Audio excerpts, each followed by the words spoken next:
At some point, cars stopped asking how they make you feel.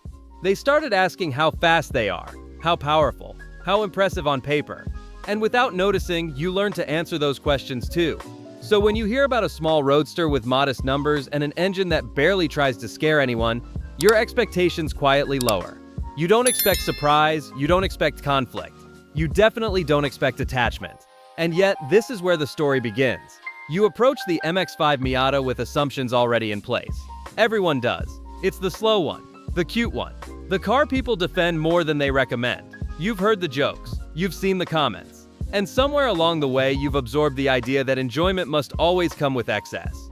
The Miata doesn't fight that reputation. It doesn't posture. It doesn't raise its voice. It just waits. Sitting inside, the first thing you notice is what isn't there. No towering dashboard. No glowing screens fighting for attention. No sense that the car is trying to impress anyone else but you.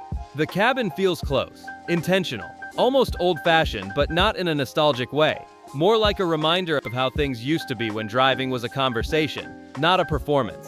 You sit low. The wheel feels exactly where it should be. The shifter rests within reach, like it's been waiting for your hand. And for a moment, before anything moves, there's a strange pause, as if the car is asking whether you're ready to listen. The engine starts without drama. No bark. No artificial growl pumped through speakers. Just a clean, honest sound. And as you pull away, something subtle happens. Nothing spectacular. Nothing loud. But something changes. The first few minutes are almost confusing. You're not going fast. You're not trying to. Yet every input feels amplified. The steering doesn't filter your intentions. It translates them. The pedals respond without delay. The car reacts, not anticipates. And suddenly, you're more involved than you expected to be at this speed. It's not excitement in the usual sense. It's awareness. You notice the road texture, the way the chassis settles into a corner, the gentle communication through the wheel that most modern cars have long forgotten how to speak. And without realizing it, you're smiling. Not because something incredible just happened, but because nothing got in the way. That thought lingers longer than it should. In the city, where most cars feel oversized and impatient, the Miata feels perfectly scaled. It slips through gaps without effort. It parks without negotiation. People glance over, not with envy, but curiosity. And that's when you catch yourself caring less about how the car looks to others, and more about how it feels to you. That realization lands quietly, almost uncomfortably, because you're used to thinking of driving as something to optimize. Faster routes, better numbers, more features. But here, the car isn't asking you to optimize anything. It's asking you to be present. At a red light, you rest your hands on the wheel, and notice how relaxed you are. No tension, no urge to prove anything. Just a calm awareness of motion waiting to continue. And when the light changes, the car doesn't rush. It simply moves forward, like it trusts you to decide what comes next. That trust does something to you. There's a moment later when you realize you've stopped thinking about the car entirely. Your inputs become instinctive. The clutch, the throttle, the steering all fade into the background. What remains is the rhythm, the flow, the feeling of being connected without effort. And that's when doubt creeps in. You ask yourself why this feels so good. Why a car with so little power is commanding so much attention. Why the absence of excess feels like a relief rather than a compromise. It doesn't make sense if you think about it too hard. So you stop thinking. You find a stretch of road where the city loosens its grip. Nothing dramatic. Just enough space to let the car breathe. You press the throttle a little deeper. The engine responds eagerly, not explosively. The speed builds honestly. And in the corners, the car settles in with a balance that feels almost playful. This isn't about pushing limits. It's about understanding them. You realize that you're using more of the car, more of the time, that the sensation of control is stronger than the sensation of speed, that driving fast isn't nearly as satisfying as driving well. And that thought hits harder than expected, because it challenges everything modern car culture has taught you. For years, power became the shortcut to feeling. Bigger numbers replaced better sensations. Cars grew heavier, faster, more insulated. And somewhere along the way, the idea of joy got buried under layers of convenience and validation. The Miata doesn't dig it up aggressively. It just shows you what's missing. By the time you slow back down, something has shifted. You can feel it. Not in the car, but in yourself. Your expectations are no longer aligned with the numbers you once cared about. The question isn't how fast is it anymore. It's why does this feel right? And that question follows you longer than the drive itself. It sits quietly in the background as the day continues. As traffic returns. As reality settles back in. The car hasn't tried to impress you. It hasn't tried to convince you of anything. It's simply shown you another way to experience motion. And somewhere between the first corner and that empty stretch of road, you begin to understand that this wasn't just a fun drive. It was the beginning of a different kind of conversation. one that doesn't end when you step out of the car. Because once you feel it, truly feel it, the idea of driving the same way again starts to feel incomplete. And that realization is only the start. By the time the afternoon settles in, the car no longer feels new. And that's the point. The MX-5 hasn't faded into the background. It's done something quieter than that. It's synced with you. Your hands move without instruction. Your feet respond without thought.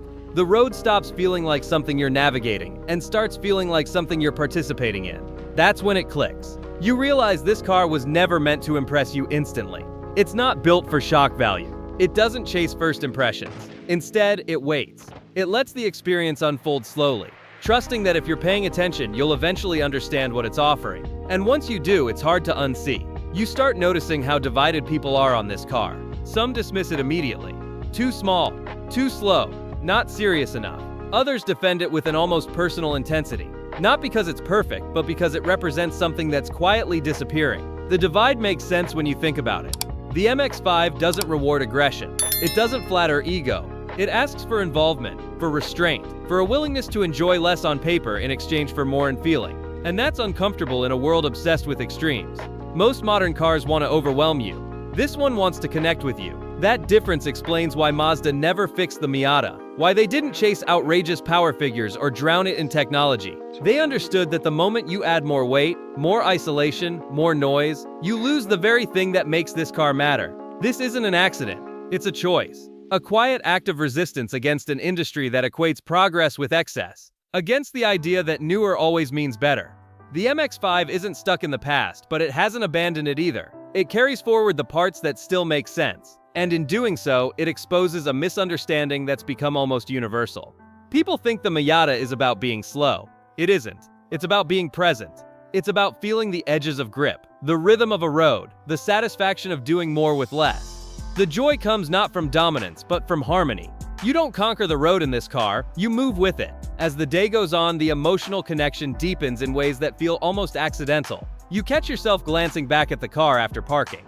Not to admire it, but to acknowledge it, as if it shared something with you that didn't need words. That's rare. Cars aren't supposed to feel personal anymore. They're supposed to be efficient, safe, predictable. And the MX-5 is all of those things. But beneath that, it still has a pulse, a sense of intent, a willingness to let you feel involved, even vulnerable, in the act of driving. It doesn't try to protect you from the experience. It invites you into it. Of course, reality still exists. The trunk is small. You pack light without thinking about it. The ride is firm enough to remind you that the road is real. Long highway stretches aren't its favorite environment. And yet, none of this feels like a flaw. It feels honest. The car doesn't pretend to be everything, it knows exactly what it is. And there's something deeply refreshing about that clarity. In a world full of compromises disguised as features, the Miata wears its limitations openly, and somehow that makes it easier to trust. As the sun begins to dip, the light changes. Shadows stretch, the air cools. You lower the roof one last time, not because you need to, but because you want to. The drive slows, the moments stretch. You're no longer evaluating anything, you're just there. There's a strange weight that comes with knowing the day is ending, that the keys will be handed back, that this chapter is temporary. The Miata hasn't tried to convince you to keep it.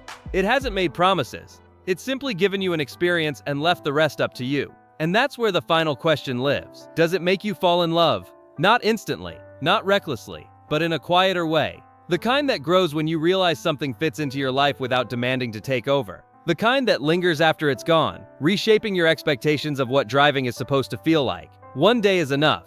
Not for everyone, but for the right person, it's more than enough. Because the MX-5 doesn't change how fast you drive. It changes how you think about driving altogether. It reminds you that joy doesn't always come from more. Sometimes it comes from clarity, from simplicity, from choosing feeling over spectacle. And once you experience that, it's hard to go back. If this kind of story resonates with you, if you enjoy looking at cars not just as machines but as ideas and experiences, don't forget to like the video and subscribe. Not as a habit, but as a way to continue the journey. There are more stories like this ahead, waiting to be told. And maybe that's the quiet power of this car. It doesn't demand attention, it earns reflection.